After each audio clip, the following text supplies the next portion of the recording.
Hi, my name is Elizabeth, and I am an environmental scientist, and I'm going to tell you a little bit about a contagious cancer. You heard that right? A cancer that's contagious. That's called Devil Facial Tumor Disease. This cancer only affects Tasmanian devils, which live on the Australian island of Tasmania. We first started seeing signs of this contagious cancer in 1996, and we now know there are two strains of it, DFTD1, which is the most prevalent. It's the one that popped up in 1996, and DFTD2, which is much less prevalent and popped up in the wild population around 2011. Both strains cause tumors to form primarily on the face and neck and inside the mouth, but they can often metastasize to other areas of the body. And there is usually a 100% mortality rate. So once they get this cancer, it's a death sentence for these devils, in part because their immune system fails to respond and kill those DFTD cells. So some not so fun facts that I have to share with you. Sorry. The fittest individuals, both male and female, are the most likely to get and spread the disease. We'll talk on that a little bit more in a bit. In the first 10 years of the disease existing in the wild, it spread from one Tasmanian devil to over 51% of the population. That highlights just how contagious and serious this cancer really is for the devil population. And then within 20 years of it popping up, the population in the wild had decreased by 80%, with some individual little populations losing around 85% of their members. That's a huge impact. It's very similar to traditional parasites, which is interesting because it's a cancer. It's not a parasite, but it acts kind of like one. It needs a host. It needs its host not to die before it can be passed on. It relies on the host's resources, so the tissues and the nutrients that the host has or takes in, it relies on. And so it's a really interesting cancer in that way. And because of the high rate of transmission, the fact that it's just very fatal, and the fact that we don't have any current treatments for it, extinction for Tasmanian devils in the wild has been predicted to happen in the very near future. We're talking like 20 to 30 years down the road. Scary. So, how does it transmit? What are the symptoms you can look for? It's spread via contact, which is bad because Tasmanian devils do a lot of contacting. Whether they're fighting or doing a mating ritual, they use their mouths a lot. They bite a lot. So if a devil bites another devil when they're mating and the second one happens to have a tumor, once bitten into the cells that cause the tumor are transmitted to that other devil. And then once inside of a devil's body, the cells can just grow and replicate and form tumors quickly because the cancer cells lack MHC molecules on the outside of them. You don't need to know what that is. You just need to know that those are the molecules that typically trigger an immune response from an animal. So since they don't have those molecules, the devil's immune system doesn't trigger a response. So that's how they're able to just replicate quickly and form tumors once inside the body. Initially, these tumors are kind of just small lumps or tumors in and around the mouth. Sometimes you'll see them on the neck at first, but typically it's happening like where they're getting bit. And then the tumors do get bigger, as you can see from the picture, and then they metastasize and move to other areas of the body in around 65% of the cases of the disease. So we already talked about how this cancer parasitizes its host. It can also parasite. So that can include like tissue damage, becoming so large that the tumors push out their teeth. It can inflame and necrotize tissue, so kill the tissue.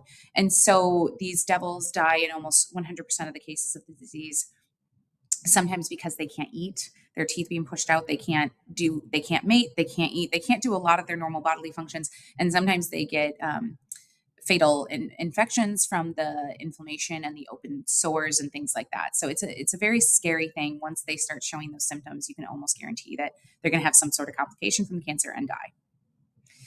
And the interesting tidbit I shared earlier about how the most reproductively fit individuals are the most likely to contract and spread the cancer is primarily because the most fit individuals in Tasmanian devil populations are usually the most dominant individuals as well. So the most dominant individuals are more likely to partake in more aggressive biting rituals, whether that's through fighting because they're going to be dominant and they're going to want to win, or through mating rituals. They're going to want to mate more, so they're going to be a little bit more aggressive with that biting ritual within their mating ritual.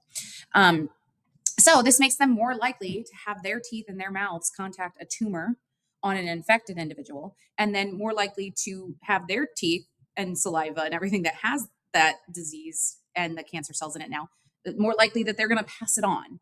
And so in some diseases, we see that it affects the least fit individuals because their immune systems might be more susceptible to not being able to fight the thing off. But with TFTD, that's just not what we see. We see the most fit individuals being the most likely to contract and spread it, and therefore the most likely to die from the disease.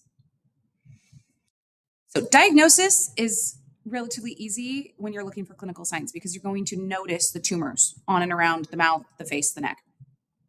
But differentiating between DFTD1 and DFTD2, the two strains, is where it gets a little bit more tricky. And it's important to differentiate between the two because we want to make sure we're tracking if DFTD2 is spreading more and becoming more prevalent in the wild. And so there's a few different tactics you can try. Immunohistochemistry, that's effective for DFTD1, not so effective for diagnosing DFTD2. There's cytogenetics, which is effective, but it's highly specialized, so you need the right people with the right knowledge doing it, and it can be very time consuming. And then there's PCR testing, which is fast, effective, highly sensitive. This is a great way to test for diseases that have that genetic component that we can look for the DNA.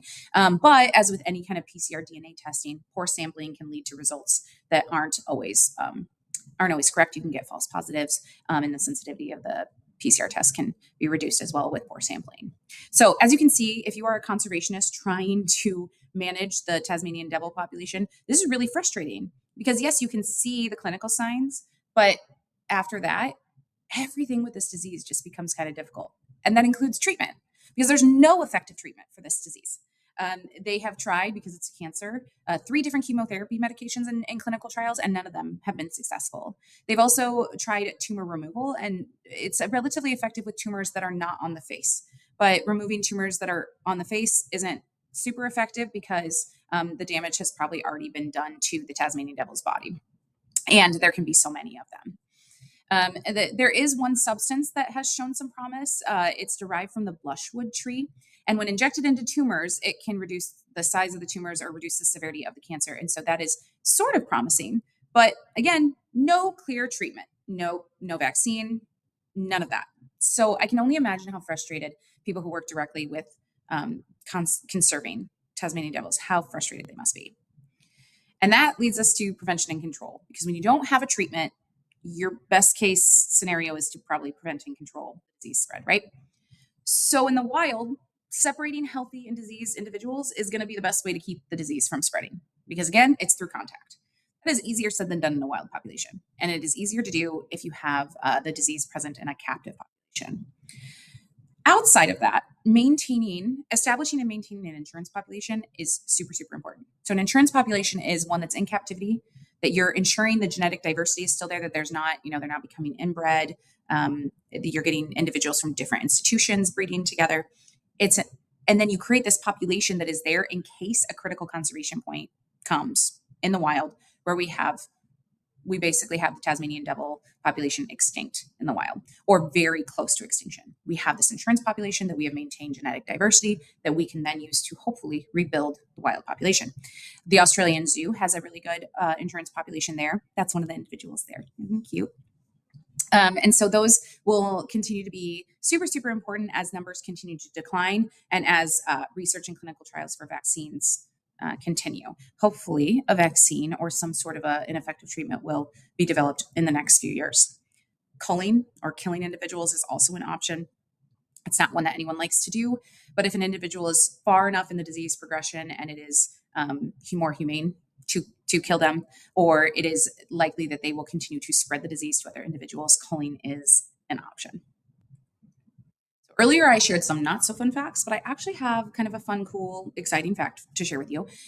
Extinction of Tasmanian devils has been feared because, again, there's a very high mortality rate. We don't have a treatment for it. It's very contagious, but there is room for hope.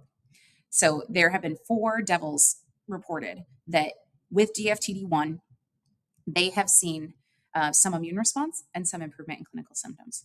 That's huge, because a disease that was once thought to be 100% fatal with no hope for any kind of immune response or improvement is now showing us that maybe there is hope there for the population.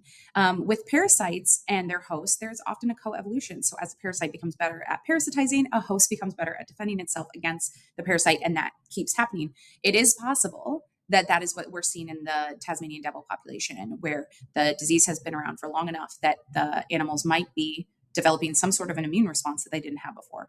So fingers crossed for more positive developments like that in the future for the cute and amazing Tasmanian devils. So here's my citations if you're curious about where I got my information from. And I appreciate you sticking around for this whole video. It was long. I'm sorry, but there's so much to say about this disease and how interesting it is. So stay tuned for the next topic.